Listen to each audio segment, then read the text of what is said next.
जय श्री कृष्णा। राधे राधे। आज आप लोग सुनेंगे भाद्रपद मास के कृष्ण पक्ष की तृतीया तिथि को कजरी तीज का व्रत रखा जाता है। तो आज के इस वीडियो में सुनेंगे कजरी तीज व्रत की कहानी। यह व्रत रक्षाबंधन के ठीक 3 दिन बाद मनाया जाता है। यह पर्व सुहागिन महिलाओं और कुंवारी कन्याओं के लिए काफ़ी खास होता है। इस दिन सुहागिन महिलाएं अखंड सौभाग्य के लिए निर्जला व्रत रखती हैं। इसके साथ ही भगवान शिव और माता पार्वती की पूजा करती हैं। पौराणिक कथा के अनुसार एक गांव में गरीब ब्राह्मण का वास था। उसकी हालत दयनीय थी कि वह 2 वक्त का भोजन कर पाता था। ऐसे में एक दिन ब्राह्मण की पत्नी ने कजरी तीज का व्रत रखने का संकल्प लिया और अपने पति से व्रत के लिए चने का सत्तू लाने को कहा। यह बात सुनकर ब्राह्मण परेशान हो गया कि आखिर उसके पास इतने पैसे तो हैं नहीं, फिर वह सत्तू कहाँ से लेकर आए। ऐसे में पत्नी बोली कि चाहे चोरी करो या फिर डांका डालो, लेकिन मेरे लिए सत्तू लेकर आओ। ऐसे में ब्राह्मण साहूकार की दुकान पर पहुंचा। जब वहां पहुंचा तो उसने देखा कि साहूकार के साथ साथ उसके सभी नौकर सो रहे थे। ऐसे में ब्राह्मण चुपके से दुकान में चला गया, सत्तू लाने लगा। ऐसे में उसकी आहट से हुई जिससे नौकरों की नींद खुल गई। वह चोर चोर शोर मचाने लगे। ऐसे में साहूकार की नींद खुल गई और उसने ब्राह्मण को देख लिया। उसने ब्राह्मण को पकड़ लिया। ब्राह्मण ने तब कहा कि वह चोर नहीं है और केवल 1.25 किलो सत्तू लेकर जा रहा है।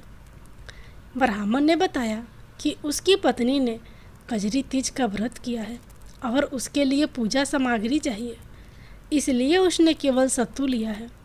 यह सुनकर साहूकार ने ब्राह्मण की तलाशी ली तो उसके पास सही में कुछ नहीं मिला। साहूकार की आंखें नम हो गई। उसने ब्राह्मण से कहा कि अब से उसकी पत्नी का वह बहन मानेगा। इसके बाद साहूकार ने ब्राह्मण को पैसे, मेहंदी, सत्तू सहित सामान देकर अच्छे से विदा किया। कहते हैं कि इस दिन व्रत करने से सभी मनोकामनाएं पूरी होती हैं और पति की लंबी आयु होती है। अब आप लोग सुनिए तीज व्रत की अगली कथा। एक साहूकार था, उसके 7 बेटे थे। उसका सबसे छोटा बेटा अपाहिज था। वह रोजाना एक वेश्या के पास जाता था। उसकी पत्नी बहुत पतिव्रता थी, खुद उसे कंधे पर बैठाकर वेश्या के यहाँ ले जाती थी। बहुत गरीब थी, जेठानियों के पास काम करके अपना गुजारा करती थी। भाद्रपद के महीने में कजली तीज के दिन सभी ने तीज माता के व्रत और पूजा के लिए सत्तू बनाए। छोटी बहू गरीब थी। उसकी सास ने उसके लिए भी एक सत्तू का छोटा पिंडा बनाया। शाम को पूजा करके जैसे ही वो सत्तू पासने लगी, उसका पति बोला, मुझे वेश्या के यहाँ छोड़ कर आ। हर दिन की तरह उस दिन भी वह पति को कंधे पर बैठाकर छोड़ने गई, लेकिन वो बोलना भूल गया, तुम जाओ। वह बाहर ही उसका इंतज़ार करने लगी। इतने में ज़ोर से वर्षा आने लगी और बरसाती नदी में पानी बहने लगा। कुछ देर बाद नदी से आवाज़ आई, अवतारी जवतारी दोना खोल के पिया प्यारी होए। आवाज़ सुनकर उसने नदी की तरफ देखा तो दूध का दोना नदी में तैरता हुआ आता दिखाई दिया। उसने दोना उठाया और 7 बार उसे पीकर दोने के 4 टुकड़े किए और चारों दिशाओं में फेंक दिए। उधर तीज माता की कृपा से वेश्या अपना सारा धन उसके पति को वापस देकर सदा के लिए वहाँ से चली गई। पति ने सारा धन लेकर घर आकर पत्नी को आवाज़ दी, दरवाज़ा खोल। तो उसकी पत्नी ने कहा, मैं दरवाज़ा नहीं खोलूँगी। तब उसने कहा कि अब मैं वापस नहीं जाऊँगा। दोनों मिलकर सातु पासेंगे, लेकिन उसकी पत्नी को विश्वास नहीं हुआ। उसने कहा, मुझे वचन दो, वापस वेश्या के पास नहीं जाओगे। पति ने पत्नी को वचन दिया तो उसने दरवाज़ा खोला और देखा उसका पति गहनों और धन माल सहित खड़ा है। उसने सारे गहने कपड़े अपनी पत्नी को दिए। फिर दोनों ने बैठकर सातु पासा। सुबह जब जेठानी के यहाँ काम करने नहीं गई तो जेठानी के बच्चे बुलाने आए। काकी, चलो सारा काम पड़ा है। उसने कहा, अब तो मुझ पर तीज माता की पूरी कृपा है, अब मैं काम करने नहीं जाऊंगी। बच्चों ने जाकर माँ को बताया, आज से काकी काम करने नहीं आएंगे, उन पर तीज माता की कृपा हुई है। वह नए नए कपड़े गहने पहनकर बैठी है और काका जी भी घर पर बैठे हैं। सब लोग बहुत खुश हुए। हे तीज माता, जैसे आप उस पर प्रसन्न हुई वैसे ही सब पर प्रसन्न होना, सबके दुख दूर करना। तीज माता की जय हो। अब आप लोग सुनिए कजली तीज की तीसरी कथा। इस तीज को कजली तीज, सातुरी तीज भी कहते हैं या कजरी तीज भी कहते हैं। पौराणिक मान्यताओं के अनुसार कजली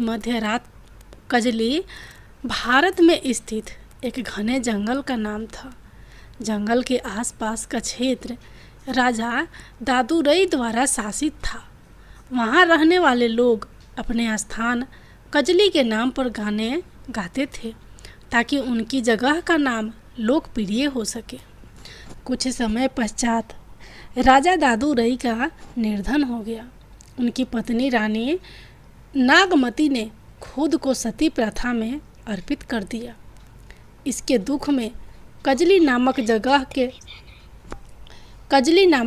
के लोगों ने रानी नागमती को सम्मानित करने के लिए राग कजरी मनाना शुरू कर दिया। इसके अलावा इस दिन को देवी पार्वती को सम्मानित करने और उनकी पूजा करने के लिए मनाया जाता है, क्योंकि यह तीज अपने पति के लिए एक महिला की भक्ति और समर्पण को दर्शाती है। देवी पार्वती भगवान शिव से शादी करने की इच्छुक थी। शिव ने पार्वती से उनकी भक्ति साबित करने के लिए कहा। पार्वती ने शिव द्वारा स्वीकार करने से पहले 108 साल तपस्या करके अपनी भक्ति साबित की। भगवान शिव और पार्वती का दिव्य संग भाद्रपद महीने के कृष्ण पक्ष के दौरान हुआ था। यही दिन कजरी तीज के रूप में जाना जाने लगा। इसलिए बड़ी तीज या कजरी तीज के दिन देवी पार्वती की पूजा करने के लिए बहुत शुभ माना जाता है। अब आप लोग सुनिए अगली कहानी। एक सास और बहू थी। बहू के कोई संतान नहीं थी। एक दिन सास और बहू अपनी पड़ोस के घर गई। तब उन्होंने देखा कि पड़ोसन के घर निमरी माता की पूजा हो रही है। तब सास ने अपनी पड़ोसन से पूछा कि निमरी माता की पूजा करने से क्या होता है। पड़ोसन ने कहा कि निमरी माता की पूजा और व्रत के दिन निमरी माता की कहानी सुनने से मनुष्य की सभी इच्छाएं पूरी होती है।